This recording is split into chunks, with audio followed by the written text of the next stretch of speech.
Okay, नमस्ते, welcome back. स्वागत है आपका इस पर्टिकुलर सेशन में जो कि अगले आने वाले क्लासेस के ऊपर है। वो क्लासेस होंगी पर्टिकुलरली रिवर्स एस्ट्रोलॉजी के ऊपर। तो शुरू करते हैं इंट्रोडक्शन। तो मैं सबसे पहले बताना चाहूँगा कि रिवर्स मतलब है उल्टा, एस्ट्रोलॉजी यानी कि जनरली हम क्या करते हैं कि हमारे सामने कुंडली आती है और कुंडली को देख के हम फलित बताते हैं। लेकिन यहाँ पर हमें उल्टा सीखना है। कैसे? हमारे सामने एक बच्चा आता है, उसकी कुछ नेचर को देख के, उसकी शक्ल देख के, उसके चेहरे पे कोई निशान देख के, कोई तिल देख के, उसके शरीर पर उसका रंग देख के हम बता सकते हैं कि उसकी कुंडली में कौन कौन से कॉम्बिनेशन है, उसका जन्म किस समय पर हुआ है या फिर उसके ऊपर कौन सी महादशा चल रही है। इसी बात को हम किसी भी इंसान के लिए बता सकते हैं। जैसे कि अगर कोई इंसान, एक पर्टिकुलर टाइम है जब कोई इंसान का वजन बहुत कम हो रहा है, तो वो कौन सी महादशा हो सकती है। कोई इंसान का वजन बहुत बढ़ रहा है, कौन सी महादशा हो सकती है। कोई इंसान का शब्द जो है बहुत मतलब एक पर्टिकुलर टाइम पे इंसान कुछ समझिए कि वो झूठ बोलने लगता है या उसके शब्दों में कुछ बदलाव आ जाता है, कुछ प्रॉब्लम आ जाती है, तो दूसरे भाव पे क्या प्रभाव पड़ रहा है। तो ये छोटे छोटे एग्जाम्पल्स हैं जो आपको सीखने में, समझने में बहुत आनंद आएगा। इसका मतलब ये भी है कि आपको दोनों चीज़ें समझाएंगे। जैसे स्ट्रेट वे मैं आपको बताता हूँ। नंबर वन, ओके, सबसे पहले मैं आपको बताता हूँ कि जो हमारा पर्टिकुलरली क्लासेस में एस्ट्रोलॉजी का, तो आपको चार्ट बताएंगे कि अगर किसी की लगन कुंडली आप देखते हैं और उसमें देखते हैं कि सूर्य लगन में है, तो मतलब उसका जन्म सुबह हुआ है। कब? सूर्य जिस, अगर समझिए 0 डिग्री पे है तो एकदम सूर्य जब उदय हुआ है। अगर 15 डिग्री पे है तो सूर्य उदय होने के 1 घंटे बाद हुआ है। अगर 25 डिग्री है या 30 के बीच में है तो सूर्य उदय होने के 2 घंटे बाद जन्म हुआ है। तो इस तरह से ये बेसिक चीज़ें आपको बहुत इंटरेस्टिंग लगेंगी। कुंडली में अगर किसी का जो है सूर्य और चंद्रमा सामने है तो पता चल जाएगा कि ये पूर्णिमा पे जन्म हुआ है। कुंडली में सूर्य और शनि की जो दूरी है या फिर सूर्य की शुक्र से दूरी कितने डिग्री है, तिथि का पता चल जाएगा। मतलब आपको सिर्फ लगन कुंडली से ये पता चल सकता है कि वो इंसान या तो उस साल में जन्म हुआ है या उस साल में, ऑप्शन मिलेंगे दो। दूसरा, महीने का पता चल जाएगा कि कौन से महीने में जन्म हुआ है। वो कैसे पता चलेगा? जैसे कि सूर्य से हम बताएंगे। किस दिन जन्म हुआ है उसका उससे पता चल सकता है। समय का पता चल सकता है सिर्फ लगन कुंडली से। लगन कुंडली आपको बताएगी कि समझिए कि अगर जैसे कि मैंने बताया कि सुबह का जन्म है तो सूर्य लगन में है। अगर दोपहर का जन्म है तो सूर्य 10वें भाव में है। शाम का जन्म है तो सूर्य आपका समझिए कि 7वें भाव में है। ओके, तो ऐसे ही जो मध्य रात्रि है, ओके, मिडिल जो मिड नाइट है उसके लिए सूर्य का जो असर होता है वो 4th हाउस में होता है। तो ये, इसको और डिटेल में जाएंगे, ये मैंने आपको एक मोटा सा बताया है। ओके, ऐसे ही बहुत सारे और फैक्टर्स हैं। जैसे पिछले सेशन में मैंने आपको चक्र को हर चीज से जोड़ने की कोशिश की थी। जो 7 चक्र होते हैं, हमारे 7 चक्र, ये हमारे असल में 7 लेवल ऑफ वोल्टेज हैं कि आप जीवन के किस वोल्टेज पर जी रहे हैं, या भगवान ने हमें 7 लेवल दिए हैं दिमाग के, हम किस लेवल पर जी रहे हैं, या फिर हमारे शरीर के किस भाव में ब्लॉकेज चल रहा है, शरीर के किस भाग में ब्लॉकेज है। अगर आपका समझिए कि कुछ प्रॉब्लम चल रही है, आपका ब्लॉकेज मतलब पूरी तरह से बंद नहीं होता है। ब्लॉकेज का मतलब है कि वहाँ पे हिंड्रेंस हो सकता है। जैसे किसी का अगर हमेशा पेट का प्रॉब्लम रहता है तो स्वादिष्टान चक्र का प्रॉब्लम ज़्यादा है। किसी का जो है समझिए कि अगर जो ग्लैंड है, जैसे लीवर का प्रॉब्लम है, किडनी का प्रॉब्लम है, तो मणिपुर चक्र का इफेक्ट है। ओके, अगर किसी के हार्ट के लेवल पे आके प्रॉब्लम। तो कुल मिला के हम 7 चक्रों को आयुर्वेद से जोड़ सकते हैं, हेल्थ से जोड़ सकते हैं, सब कोई भी टॉपिक आप ले सकते हैं। सेम वे अभी जो क्लासेस होंगी उसके अंदर आपको समझ में आएगा कि जो कुंडली है, ज्योतिष है, उसको हम जीवन के हर क्षेत्र से जोड़ेंगे। जैसे किसी इंसान को कौन से गाने पसंद है उसको हम ज्योतिष से जोड़ सकते हैं। कोई इंसान पर्टिकुलर टाइम पे क्या प्रोफेशन कर रहा है, उसकी कुंडली क्या बताती है और वो प्रोफेशन क्या कर रहा है, वो दोनों उसमें क्या सामंजस्य है, what is the coordination, what is the co relationship between a horoscope and the present profession. तो ये सारी चीज़ें आपस में कनेक्टेड होती हैं और बहुत ही इंटरेस्टिंग आपको सीखने को मिलेगा। तो आप इसमें क्वेश्चंस पूछ सकते हैं और भी। अभी मैं जैसे ही रफली मैंने आपको बताया है, और ये मान के चलिए कि मैं अभी सारे टॉपिक्स नहीं बता रहा हूँ कि हम किस किस फील्ड से जोड़ेंगे। जैसे एक रेमेडियल एस्ट्रोलॉजी भी है उसके अंदर ही। मतलब जनरली क्या होता है कि आपको रेमेडीज़ के नाम पे बहुत सारी ऐसी टॉपिक्स मिल जाते हैं जहाँ पर रेमेडीज़ के नाम पर आपको ऐसी ऐसी रेमेडीज़ भी बताई जाती हैं जो एक्चुअल में यूज़फुल नहीं हैं।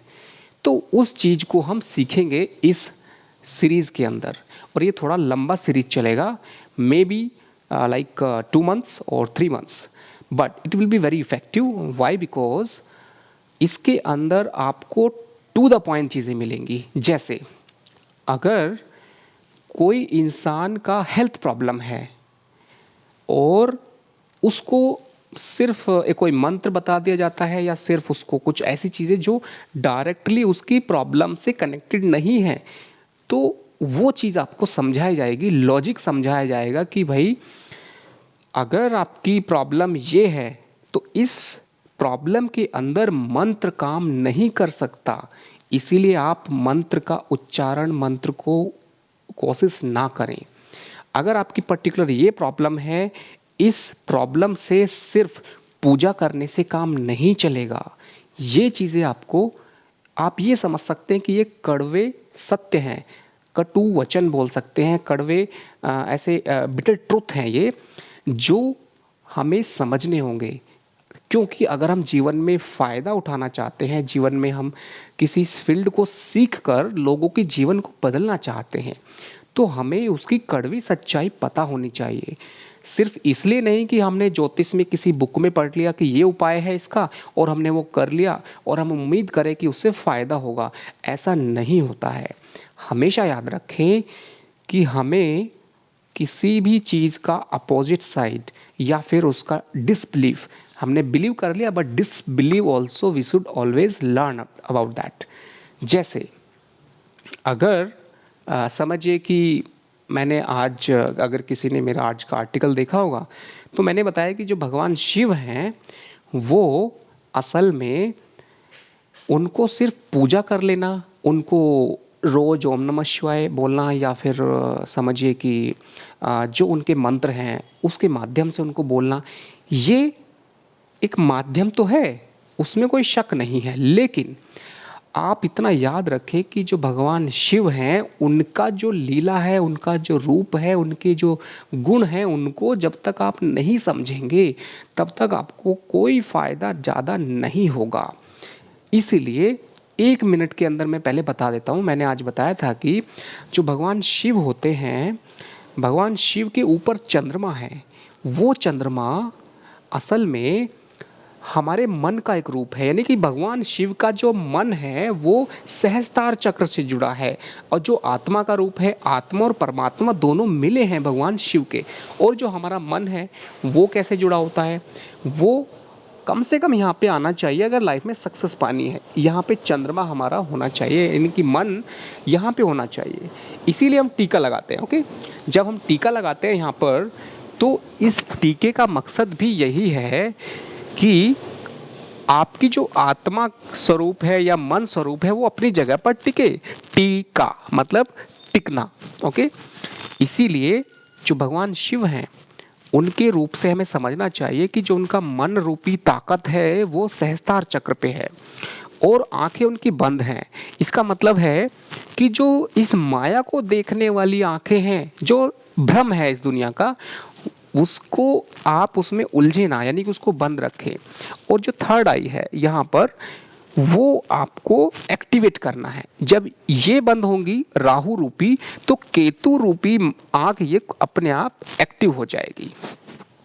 तो मेरे कहने का मतलब है कि भगवान शिव को अगर आपको आराधना करनी है, अंतरात्मा से उनको ध्यान लगाना है, तो आपको बहुत अच्छे से समझना होगा कि उनके गले में जो सर्प हैं, सांप हैं, वो भी असल में स्पष्ट रूप से एक जीवन के संकटों का एक परिचय है कि कितनी भी विकट परिस्थिति हो तो भी आप शांत हैं, तो भी आप उन परिस्थितियों से डरते नहीं हैं। तो गले में सांप मतलब परेशानियों से हम कितने विचलित हैं, वो विचलित हम नहीं होने चाहिए, तभी हम शिव रूपी बनेंगे। इसीलिए शिवो अहम जो है, यानी कि मैं ही शिव हूँ, उस भावना से हमें शिव की आराधना करनी है। और समझिए कि जो शिव के समझिए जो को विष्णु जो त्रिशूल है या डमरू है, ओके, जो डमरू होता है वो धनिष्ठा नक्षत्र का रूप होता है।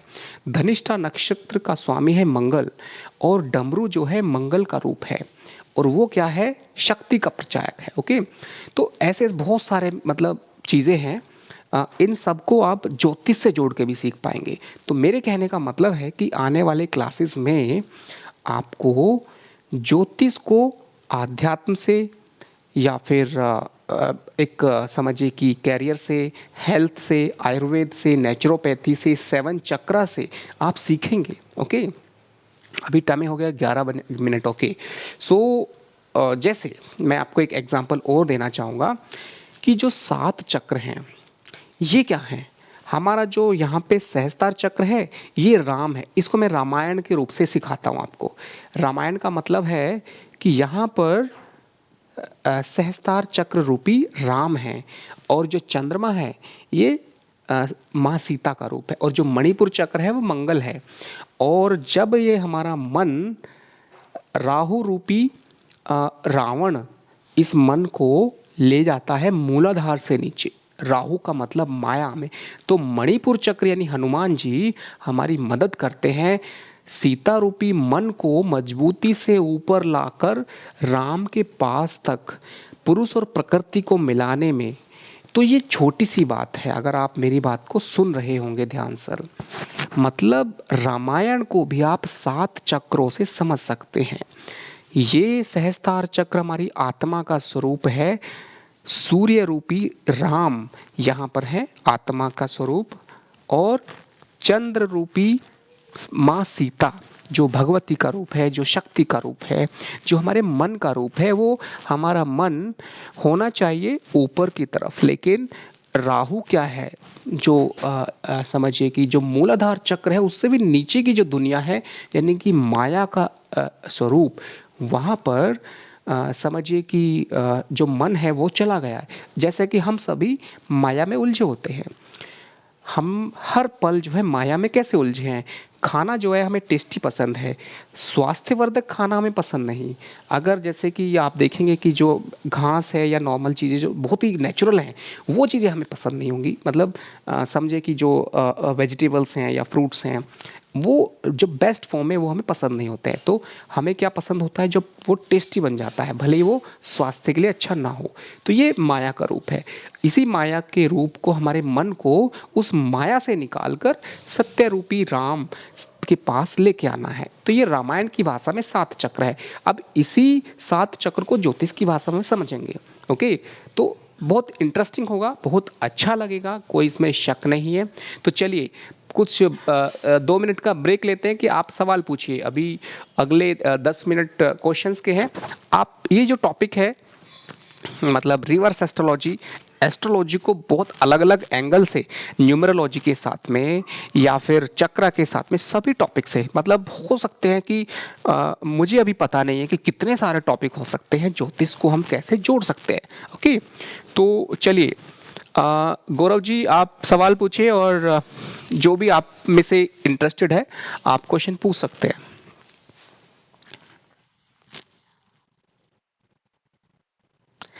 जी जो मैंने रामायण का रूप बताया है चक्रों के रूप में, वो कैसा लगा? चलिए, बहुत अच्छा लगा मुझे, आपने अपना रिस्पॉन्स दिया कि जो रामायण, इसको हम ये बोल सकते हैं कि ये एक रामायण का रूप में हम 7 चक्रों को समझ सकते हैं। अगर हम ज्योतिष की भाषा में रामायण को समझें, तो यूँ समझे कि जो सूर्य है वो राम है, चंद्रमा है माता, और हनुमान जी है मंगल, जो मणिपुर चक्र है, और राहु जो है वो रावण है, और जो बुध है, जो वो थे, जो मतलब रावण के भाई थे और राम से मिल गए थे, उनका नाम क्या था मुझे याद नहीं आ रहा। विभीषण। जी जी। जी जी।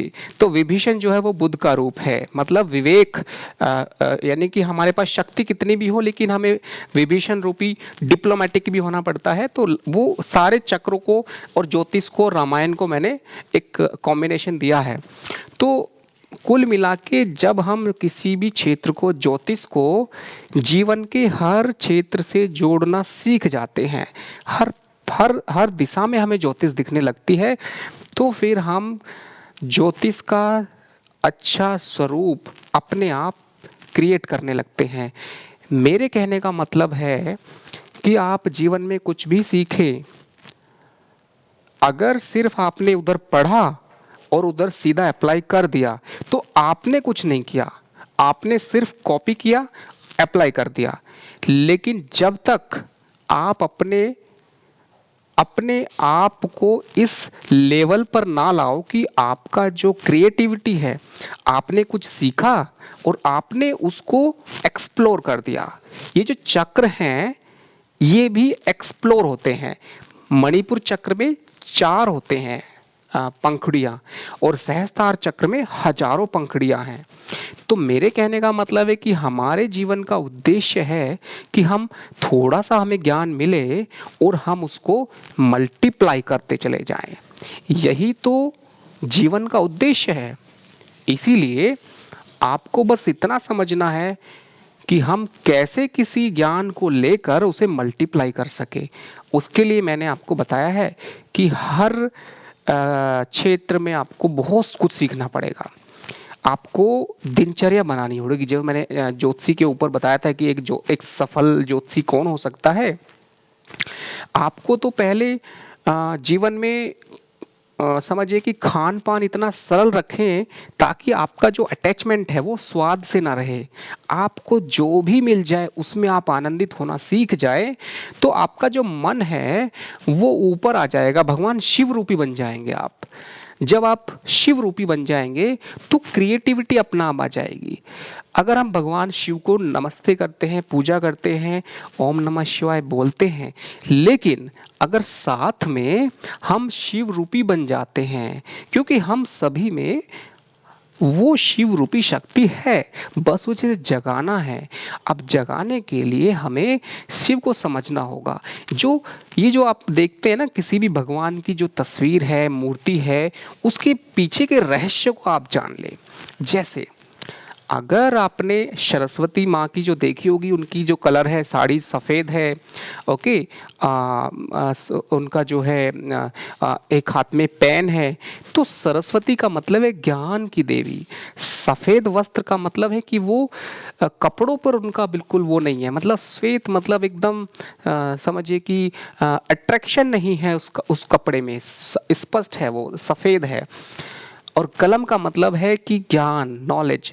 अगर आप जीवन में कलम का इस्तेमाल करेंगे, हम बड़े हो जाते हैं, सोचते हैं अब क्या लिखें, अब इतनी उम्र हो गई है, अब चलो पढ़ लेते हैं बस ऐसे ही, फिर पढ़ना भी छोड़ देते हैं, सिर्फ सुन लेते हैं, फिर सुनने को भी ऐसा लगता है कि कोई शॉर्टकट में बता दे।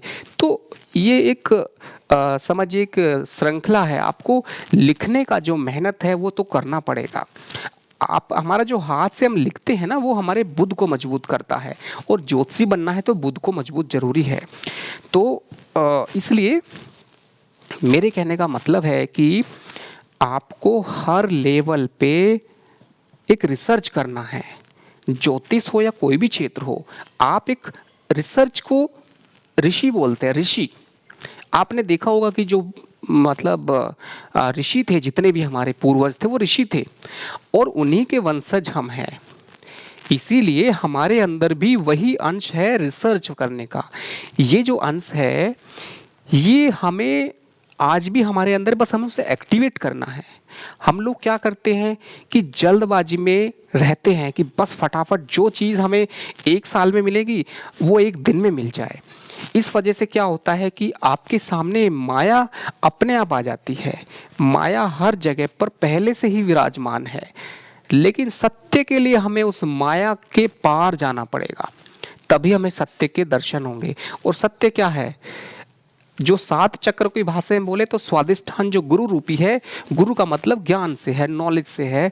आप ज़्यादा से ज़्यादा चीज़ों को समझें, सीखें, जीवन में अप्लाई करें, प्रैक्टिकल करें उसका। ओके, तो चलिए मैं एक बात शुरू करता हूँ और फिर बोलता चला जाता हूँ, लेकिन मैं चाहूँगा कि आपका कोई क्वेश्चन हो, उसके बाद हम एक सेशन और करेंगे। जी, गौरव जी के अलावा और किसी का कोई क्वेश्चन?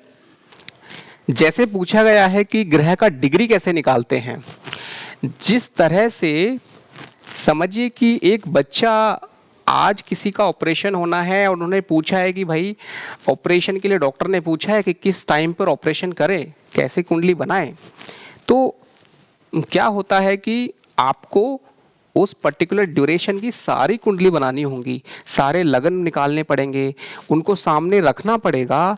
उसके अंदर भी फिर डिग्री वाइज चेंज आता है, शिफ्ट आता है, वो मेहनत करनी पड़ेगी। अब आपने पूछा है कि डिग्री कैसे निकाल सकते हैं। देखिए, डिग्री का मतलब होता है कि पहले तो हम एक लगन क्रिएट कर देते हैं, लगन हमें पता चल जाएगा, फिर उसके बाद डिग्री। तो डिग्री निकालना पहले तो स्ट्रेट वे इतना इजी नहीं है। डिग्री से आप सिर्फ इतना कर सकते हैं कि अगर जो लगन एक सेट हो जाए, उसी के अंदर आपको जो बाकी ग्रहों का पोजीशन है, वो सिर्फ चंद्रमा का ही पोजीशन है जो डिग्री वाइज आपको उस पर्टिकुलर लगन में चेंज होता नजर आ सकता है, वो भी आपको बहुत कम डिग्री में आएगा। तो अगर आपको रिवर्स एस्ट्रोलॉजी में जाना है और उसमें आप चाहते हैं कि कोई भी इंसान के बारे में जानकर हम डिग्री भी निकाल सकते हैं, तो उसके लिए कुछ समझिए कि एक फॉर्मूला है। जैसे मैथ में फॉर्मूले होते हैं, ऐसे ही कुछ फॉर्मूले हैं जो मैं आपको बोर्ड के माध्यम से बताऊंगा। जैसे एक कुंडली से ये कैसे पता चलेगा कि ये पुरुष है या स्त्री है, उसका एक फॉर्मूला है। एक कुंडली से कैसे पता चलेगा कि पर्टिकुलरली जो है वो इंसान लाइव है या डेड है, तो कुछ फॉर्मूलाज हैं, कुछ समझिए उसके फॉर्मूला कैलकुलेशन है।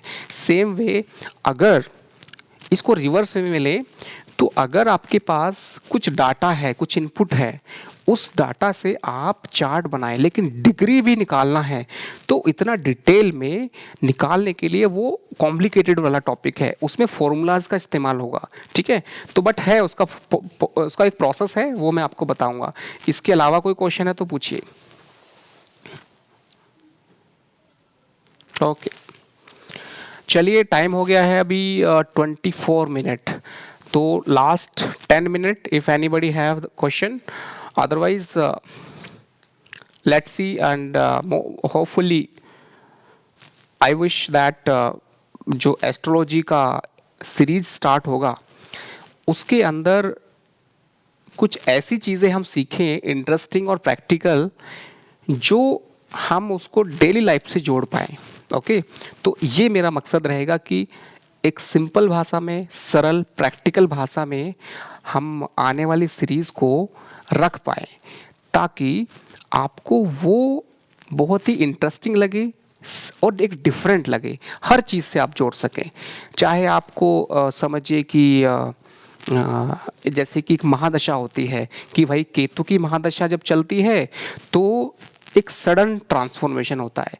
केतु की महादशा में संतान से रिलेटेड कष्ट हो सकता है, केतु की महादशा में कोई गुरु मिल जाता है, केतु की महादशा में पैर की प्रॉब्लम हो सकती है, केतु की महादशा में आपको स्किन की प्रॉब्लम हो सकती है, केतु की महादशा में आपका अगर कुंडली में 8वें भाव में केतु और केतु की दशा चल रही है तो कुत्ता काट सकता है। केतु की दशा में आपको जो है यहाँ से ऊपर कोई प्रॉब्लम आ सकती है।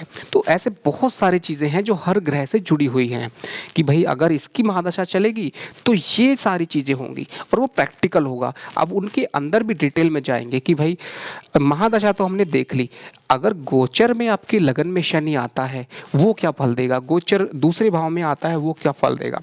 तो ये डिटेल में हम देखेंगे और उनको हम इंटरेस्टिंग वे में समझेंगे। तो चलिए, और उसी उम्मीद के साथ आने वाले टाइम में ज़रूर करेंगे और ट्राई करेंगे कि इसको हम थोड़ा सा और अच्छे से डिटेल में जाएंगे, क्योंकि जनरली क्या होता है अगर हमें शॉर्ट कोर्स रखना होता है एक हफ्ते के अंदर तो उसमें इतना डिटेल में नहीं बता पाते हैं।